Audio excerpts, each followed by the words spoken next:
natin lahat gusto mangyari nila. Pero wala, andyan na eh. So tanggapin na lang.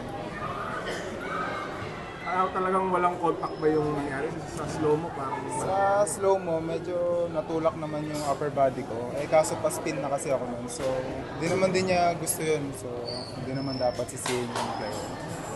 Ganun talaga, aksidente talaga eh. pero kamusta naman yung magiging rehab mo? Actually ngayon, sabi ni Doc, pahinga muna yung LCL ko kasi magang-maga. So, pinapahupa pa yung maga. Tapos, saka ako schedule ng opera. After Holy Week pa. Ano ba? ACL, LCL? Putol yung ACL ko, tapos yung LCL ko sobrang maga. Kasi pumitik eh. Kailangan papain. So, umiwala yung buto ko, tapos bumalik. Kaya,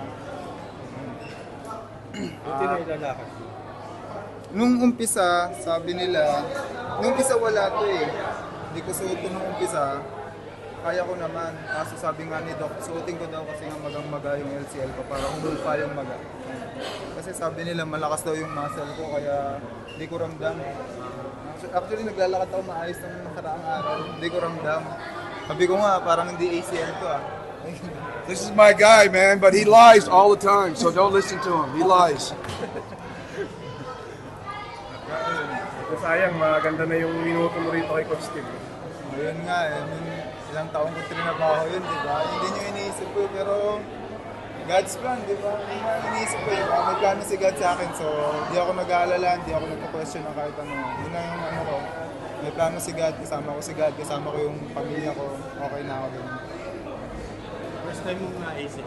Yeah, first time ko magkaroon ng injury sa tuhod. Kaya nung bumagsak ako, parang nanlumo ako eh. Parang ba't ganun? Diba? First game, sobrang excited ko. Sobrang excited ko sa conference na to.